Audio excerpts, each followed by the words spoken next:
I'm here with Spencer Borup.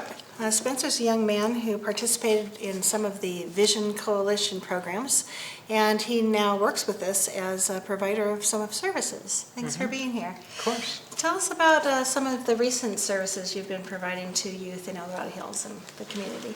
Well, lately with Vision Coalition, we teamed up and put together a summer workshop for the children of the community. We did a comedy and improv class, which got the main focus of the class wasn't to teach them how to make people laugh. It was actually to get them to step out of their comfort zones with their peers and feel free to explore any kind of fun, safe activity that they could have outside of the classroom. You know, to have fun with their peers and to really come out of find that. What am I trying to say? Comfortability, Yeah. But yeah, so it really was a wonderful experience for me as the teacher to see my students come into their own and figure out things that they could do that they're comfortable with, and then later on in the class, you know, at the end of the class, they're doing things that they would have never even dreamed of doing at the beginning because they were just too shy to do it or just not comfortable with it. Excellent. Those are great things. To be able to make somebody else laugh it's really fun. Yeah, and it was empowering. really fun. That's great. So what are some of the other activities? A PSA, we worked together on putting together a small film. Can you tell us a little bit about that? Well, it was a public service announcement for the community for pedestrian safety. And so we got together with our film crew and we put together two 30-second spots that you see through the eyes of the pedestrian, what not to do and ways to be safe while on the street, and then you see through the eyes of the driver how to avoid getting into accidents involving pedestrians and things that have been happening in the community that we wanted to draw their eyes to and say, hey guys, let's all look out for each other, you know. And so we came up with the spot, and I wrote the music for it, and I cast a few of my students in the commercial, and we got together and filmed it, and they sang and danced, and it was fun. Now it's out on the airways. Yeah.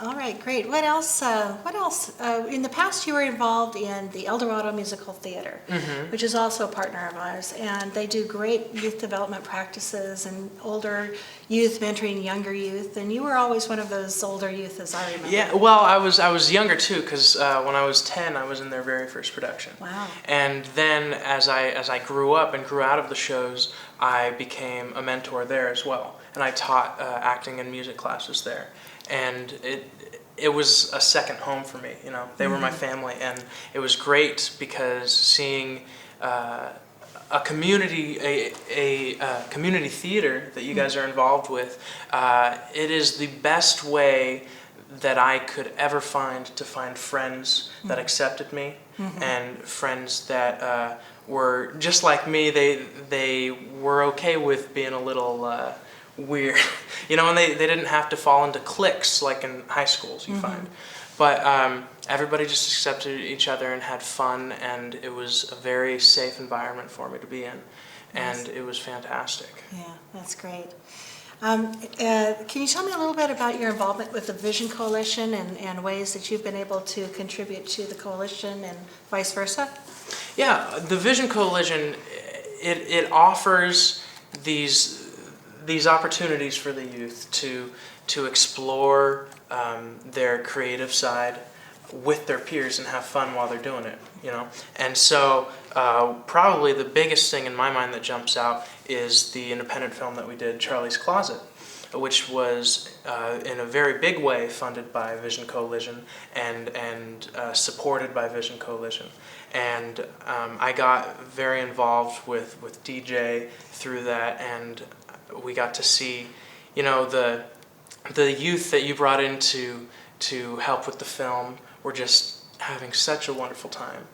And I, on my side of things, I got to get more involved with you guys through Charlie's Closet because I met the whole team and said, hey, I'd love to contribute one of these days, and I have. Yeah. And it's just a wonderful community. You played the lead role. Tell us a little bit about your role in Charlie's Closet.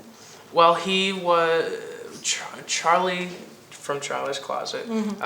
He's a monster who does not want to do what all the other monsters expect him to do.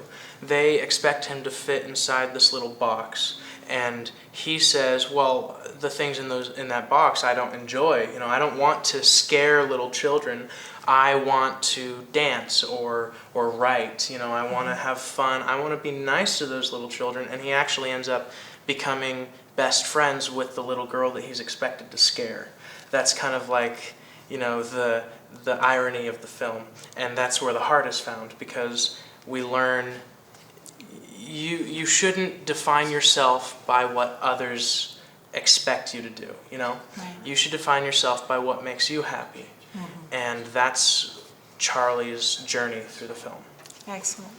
Excellent. So it's about acceptance and tolerance. Exactly, yeah. Yeah, nice. Those are great messages. And it was completely done all by youth. Yes, it was. Which still to this day kind of blows my mind.